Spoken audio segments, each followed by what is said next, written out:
this passport is British.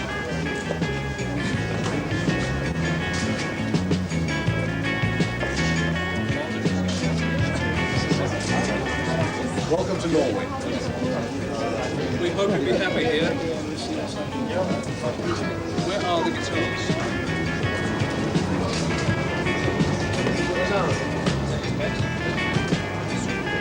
Super bass. You got the drugs.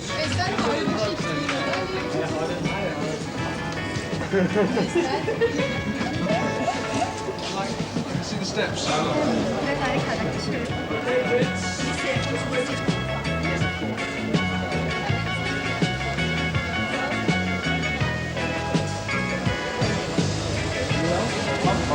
Okay, guys.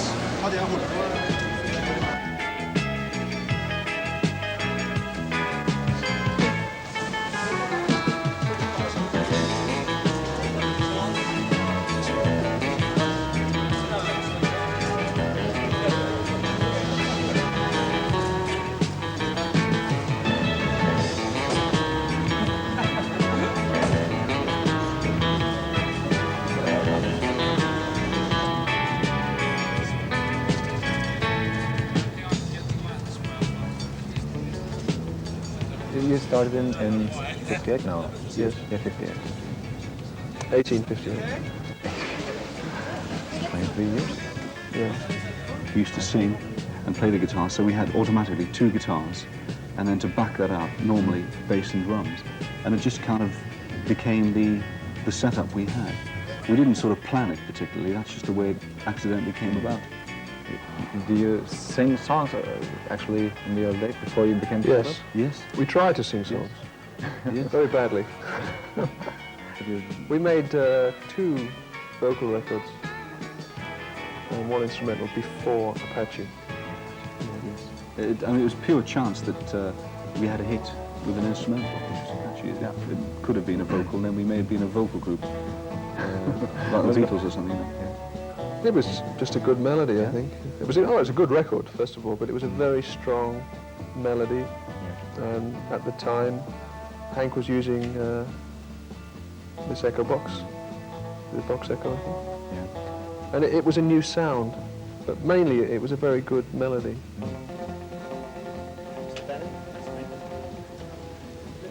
Mr. Marvin. Thank you, Mr. Marvin. Mr. Chris.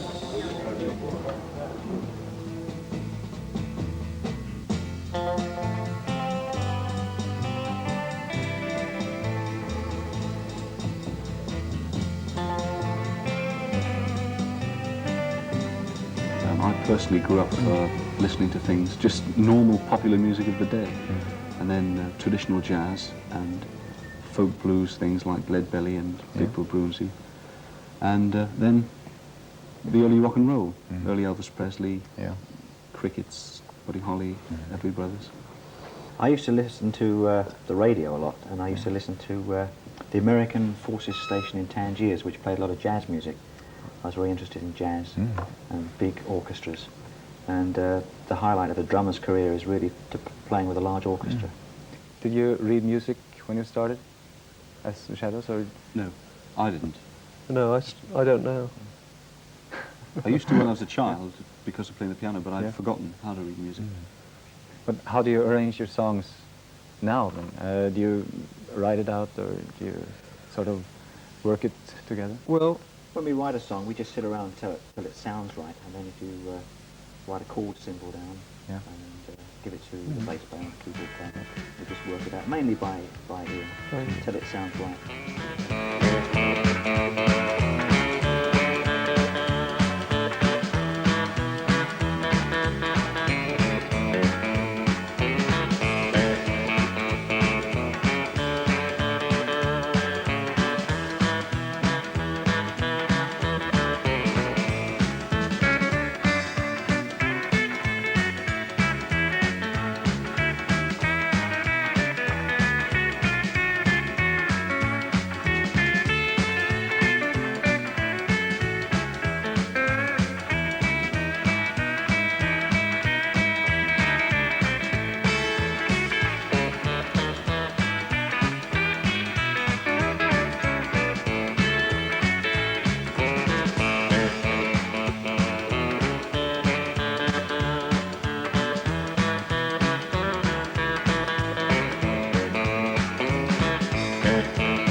before you became the Shadows, did you ever play for dancing?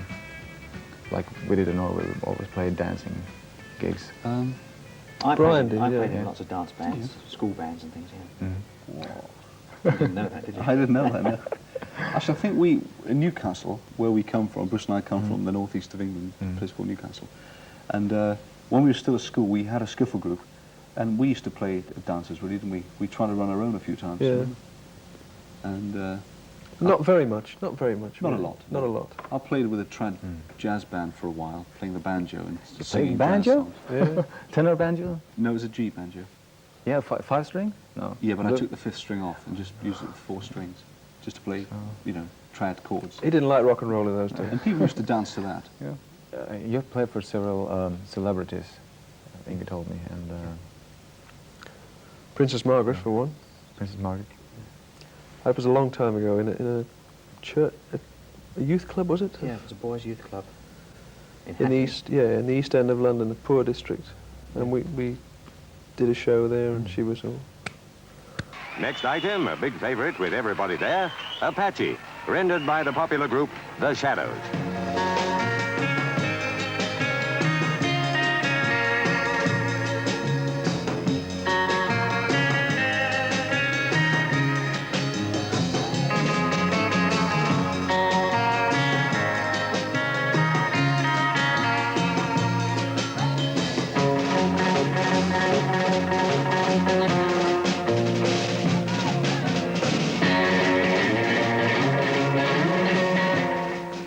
Heard of the NME, New Musical Express? Yeah. British music paper. Well, years ago they used to have, the readers used to write in for a poll, you see, and different sections, singer, instrumental group you or can small group. Vote. And Yes. we used to always win the small group section. And then when the Beatles came along, they changed it to instrumental group, didn't they? And what happens, you go, each year the winners, hopefully, are invited to appear and have a big concert. They don't do it now, but they used to do a big concert, and you go and do 3 or 4 numbers, and they give you your cup or your prize. On the same show, there was like Cliff Richard, The Shadows, The Beatles, The Rolling Stones, the Mersey, you know, the Mersey hit people, Jerry and the Pacemakers, and all these. It was incredible, really. It was really. In one afternoon, about what, 4 hours or something like that. Inside, The Shadows play Dance On.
When you almost won the European Song Contest, then you hadn't been together for quite a while. That's right. And but Let Me Be the One was a big hit. Yes. And did that kind of got you together again, and you wanted to? Well, it helped. We did that show in '75, and we went to Sweden, and it was a fantastic atmosphere, wasn't it? We loved doing it. You know, the atmosphere amongst the contestants were fantastic, very friendly, and. Let me be the one who's loving you tonight. Let me be the one who really holds you tight. I'll even bring along a magic moon just to make you feel alright. So let me be the one who's loving you tonight. Let me be the one who takes you by the hand. Let me be the one who always understands.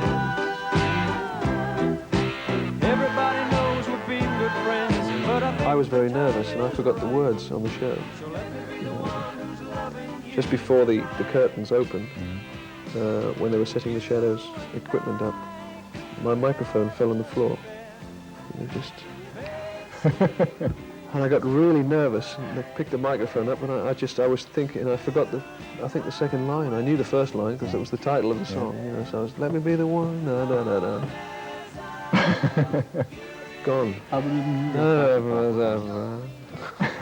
And it was really, you know, like 400 or 500 million people watching. let me be the one who really holds you tight. I'll even bring along a magic moon just to make you feel alright. So let me be the one who's loving you tonight. Let Me Be the One was a big hit. Yeah, it's much bigger than the song that won. That's right. Yeah. Since That then often happens, of course. Yeah. Cliff, for instance, has lost the Eurovision twice. Yeah. Cliff Richard's lost twice, and he always sells more records than the winner. Won't you show me you care? Oh, come on, let me be the one who takes you by the hand. Let me be the one who always understands. Everybody knows we've been good friends, but I think the time is right. So let me be the one who's loving you tonight.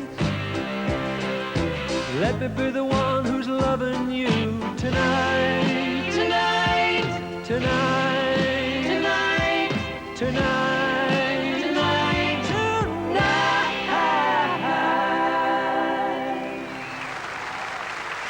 Well, we did some concerts at around that time, really to get used to playing together before an audience again, before we actually did the Eurovision. And the response was so good in Britain, and we went to Paris and did a live LP there. It was so good that we decided that we should really think seriously about getting it back together permanently, which we did. And then we started doing concert tours again, and here we are. Yeah.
competing who could play the fastest, you know, and it was always somebody who could play Amarada with his ears tied to his knees or on the guitar on the back, you know.